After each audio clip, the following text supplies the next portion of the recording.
안녕하십니까? 바쁜 현대사회를 살아가는 우리에게 부와 소유는 어떤 의미일까요? 오늘 우리는 잠시 걸음을 멈추고 인류의 가장 위대한 스승 중 한 분이신 예수 그리스도께서 산상수훈을 통해 전하신 돈과 재물에 대한 깊은 지혜를 나누고자 합니다.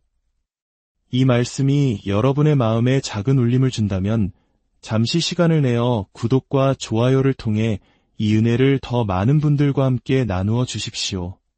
이 채널을 통해 하나님의 평화와 축복이 여러분의 삶에 가득하기를 기도합니다. 이제 마태복음 6장의 말씀으로 함께 들어가 보겠습니다. 너희를 위하여 보물을 땅에 쌓아 두지 말라 거기는 좀과 동록이 해하며 도둑이 구멍을 뚫고 도둑질하느니라. 오직 너희를 위하여 보물을 하늘에 쌓아 두라 거기는 좀이나 동록이 해하지 못하며 도둑이 구멍을 뚫지도 못하고 도둑질도 못하느니라. 내 보물 있는 그곳에는 내 마음도 있느니라. 눈은 몸의 등불이니 그러므로 내 눈이 성하면 온 몸이 밝을 것이요 눈이 나쁘면 온 몸이 어두울 것이니 그러므로 내게 있는 빛이 어두우면 그 어둠이 얼마나 더하겠느냐. 한 사람이 두 주인을 섬기지 못할 것이니 혹 이를 미워하고 저를 사랑하거나 혹 이를 중히 여기고 저를 경히 여김이라. 너희가 하나님과 재물을 겸하여 섬기지 못하느니라. 그러므로 내가 너희에게 이르노니 목숨을 위하여 무엇을 먹을까 무엇을 마실까 몸을 위하여 무엇을 입을까 염려하지 말라. 목숨이 음식보다 중하지 아니하며 몸이 의복보다 중하지 아니하냐. 공중의 새를 보라 심지도 않고 거두지도 않고 창고에 모아들이지도 아니하되 너희 하늘 아버지께서 기르시나니 너희는 이것들보다 귀하지 아니하냐. 너희 중에 누가 염려함으로 그 키를 한 자라도 더할 수 있겠느냐. 또 너희가 어찌 의복을 위하여 염려하느냐. 들의 백합화가 어떻게 자라는가 생각하여 보라 수고도 아니하고 길쌈도 아니하느니라. 그러나 내가 너희에게 말하노니 솔로몬의 모든 영광으로도 입은 것이 이 꽃 하나만 갖지 못하였느니라. 오늘 있다가 내일 아궁이에 던져지는 들풀도 하나님이 이렇게 입히시거든 하물며 너희일까 보냐 믿음이 작은 자들아. 그러므로 염려하여 이르기를 무엇을 먹을까 무엇을 마실까 무엇을 입을까 하지 말라. 이는 다 이방인들이 구하는 것이라. 너희 하늘 아버지께서 이 모든 것이 너희에게 있어야 할 줄을 아시느니라. 그런즉 너희는 먼저 그의 나라와 그의 의를 구하라.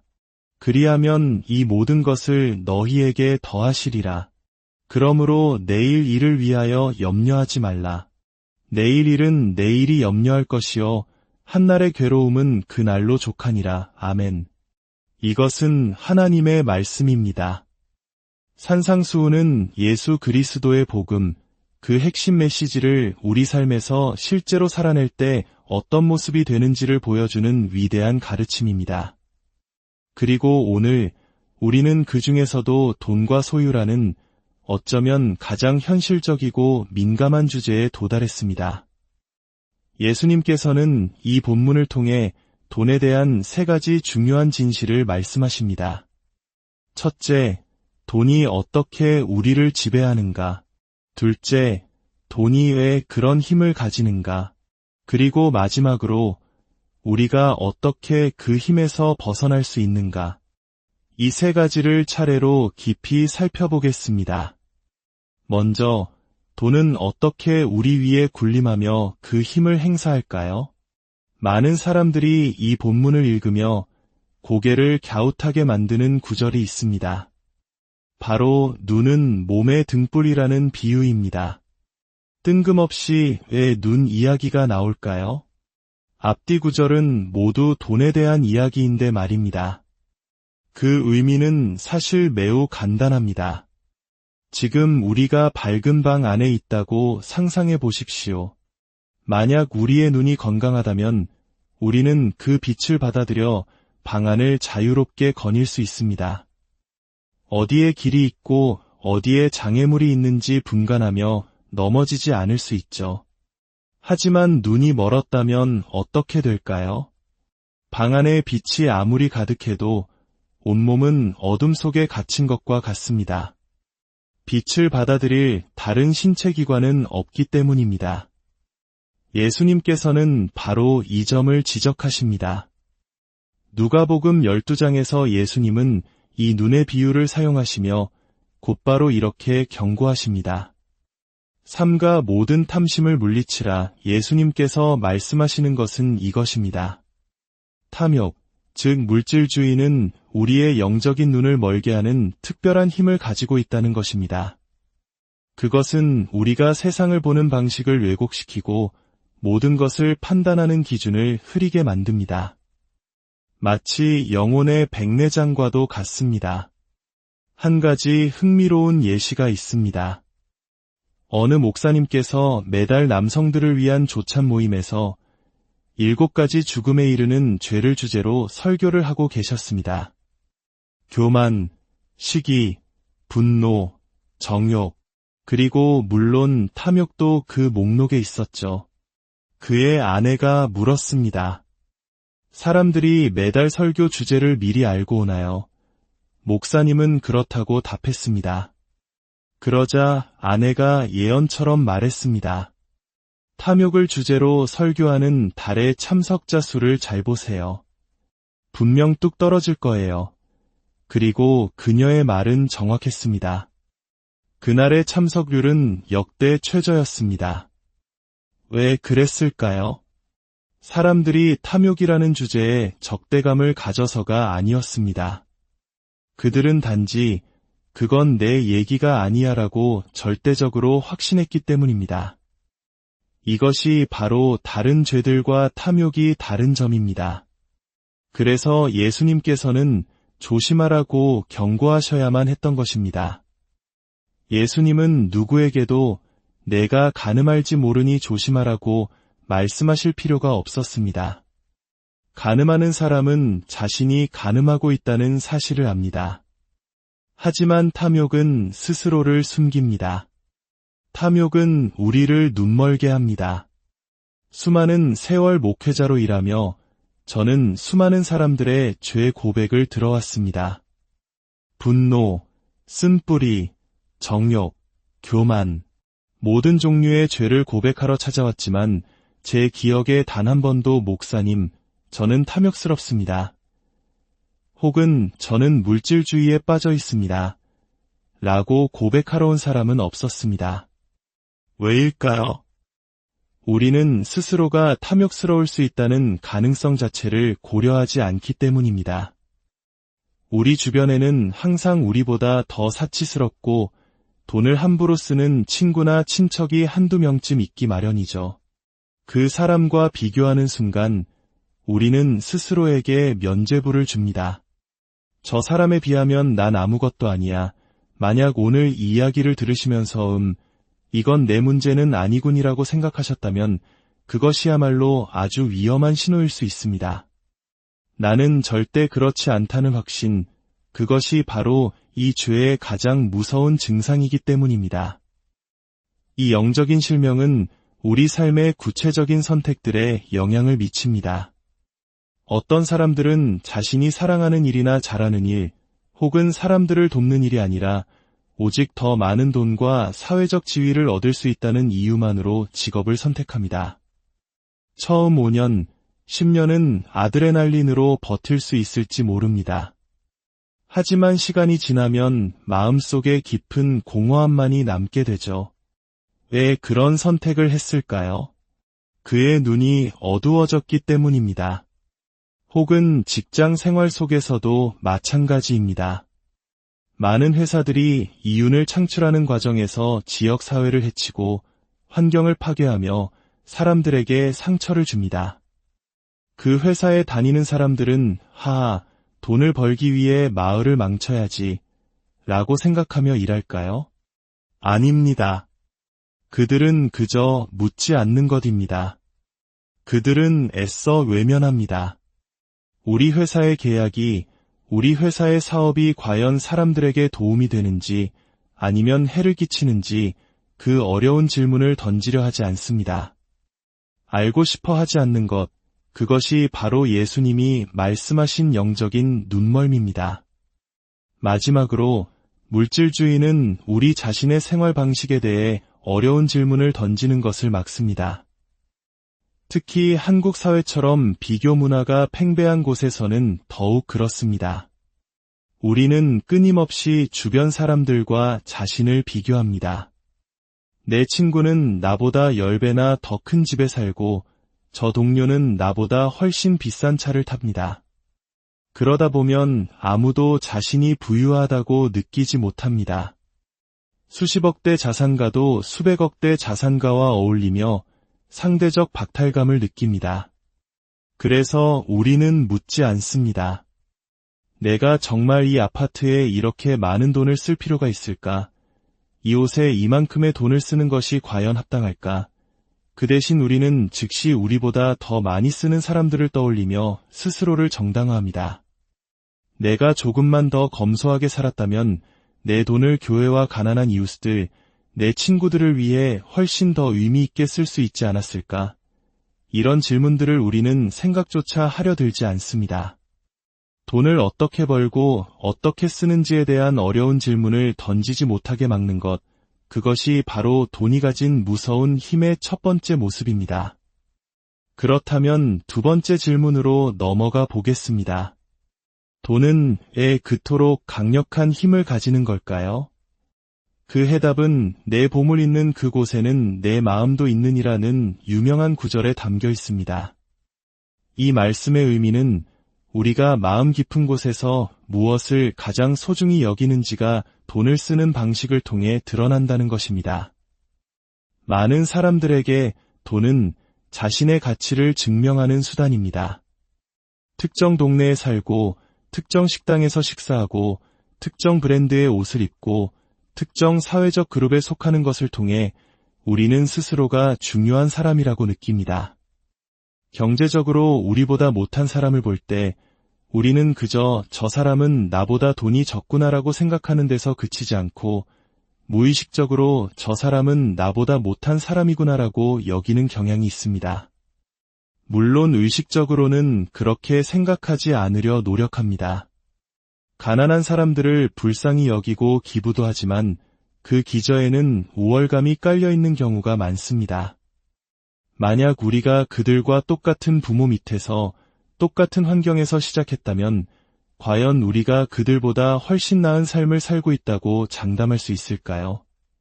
알 수 없는 일입니다. 하지만 우리는 너무나 자동적으로 경제적 지위와 인간적 가치를 동일시합니다. 돈이 우리의 가치가 되어버렸기 때문입니다. 또 다른 사람들에게 돈은 안전을 의미합니다. 통제할 수 없는 세상 속에서 돈만이 유일한 통제 수단이라고 믿는 것입니다. 돈이 있으면 내 삶을 지킬 수 있고 어떤 불행이 닥쳐와도 안전할 것이라고 생각합니다. 하지만 예수님께서는 분명히 말씀하십니다. 염려함으로 내 키를 한 자라도 더할 수 있느냐? 돈은 당신의 생명을 단 1분도 연장시킬 수 없습니다. 이 세상의 진정한 통제자는 하나님이시지 돈이 아닙니다. 제 교수님 중 한 분이 들려주신 이야기가 있습니다. 대학 시절에 기독교인이 된 두 젊은 여성이 부모님께 선교사가 되겠다고 말씀드렸습니다. 부모님은 경악하며 말했습니다. 얘야, 종교적인 체험을 한 것은 좋지만 선교사 같은 위험한 일을 하려면 먼저 안전장치가 필요하단다. 최소한 석사 학위는 따고 좋은 직장에서 경력도 좀 쌓고 은행에 돈도 좀 모아놓고 나서 가도 늦지 않아 두 학생이 교수님께 돌아와 어떻게 대답해야 할지 물었습니다. 교수님은 이렇게 말씀하셨다고 합니다. 부모님께 이렇게 전해드리렴. 우리는 지금 우주 공간을 떠돌고 있는 지구라는 작은 바위 덩어리 위에 살고 있다고. 언제 어떤 일이 닥칠지 아무도 모르지만 한 가지 확실한 것은 언젠가 우리 각자의 발밑에 함정이 열리고 우리는 모두 이 바위에서 떨어지게 될 거라는 사실이라고. 그때 우리를 받아주는 것은 영원하신 하나님의 팔이거나 혹은 아무것도 없는 허공일 뿐이라고. 그런데 고작 석사학위와 은행 잔고가 너희에게 진짜 안전을 줄 수 있다고 생각하시냐고 말이다. 이것이 바로 예수님의 가르침의 핵심입니다.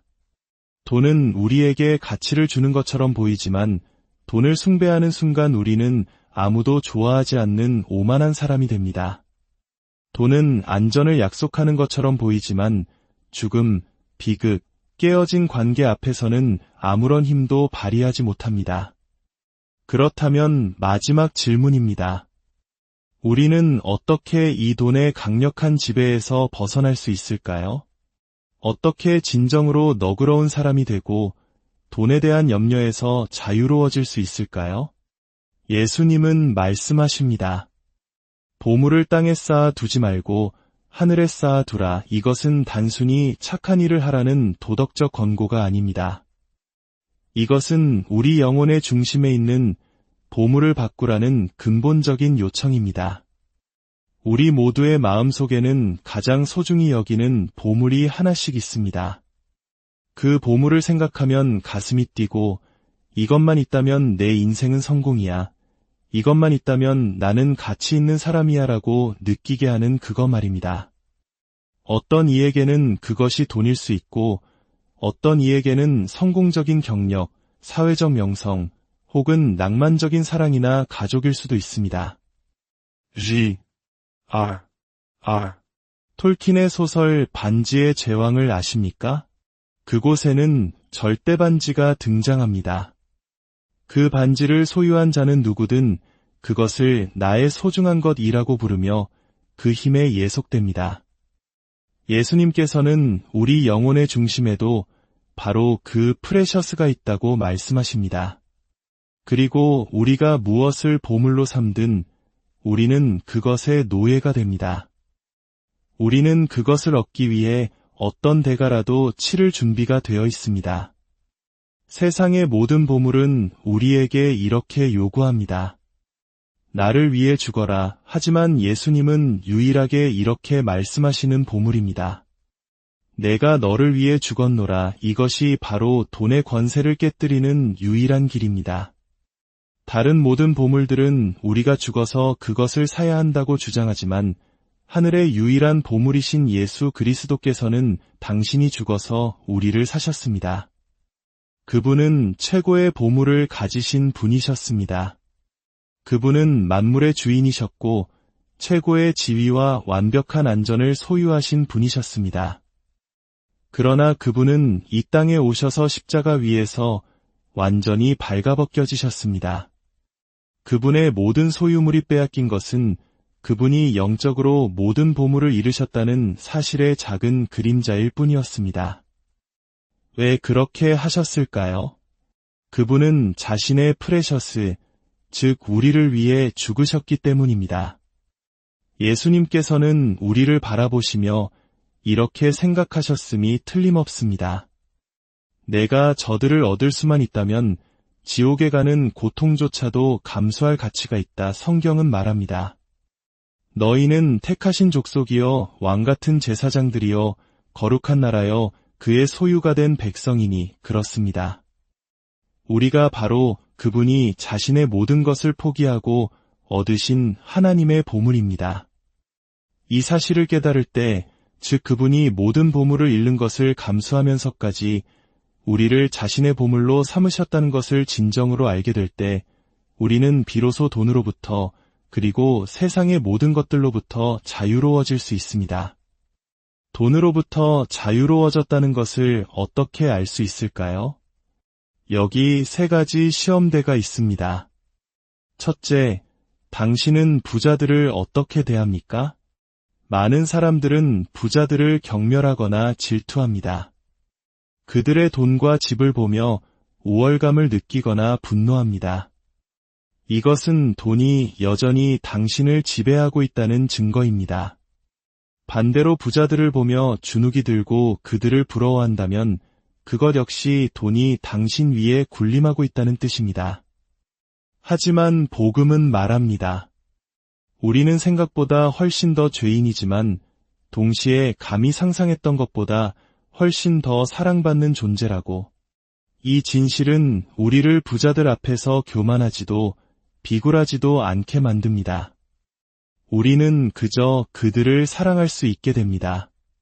둘째, 당신은 가난한 사람들을 어떻게 대합니까? 그들을 존중하고 그들에게서 배우려고 합니까? 아니면 무시하고 내려다봅니까? 예수 그리스도의 복음은 우리를 겸손하게 하고 우리로 하여금 가난한 이들을 진심으로 사랑하고 존중하게 만듭니다. 셋째, 그리고 가장 확실한 증거는 당신이 정말로 너그러운 사람이 된다는 것입니다. 아까 읽었던 내 눈이 성하면 이라는 구절에서 성하다로 번역된 그리스어 단어는 너그럽다는 뜻도 함께 가지고 있습니다.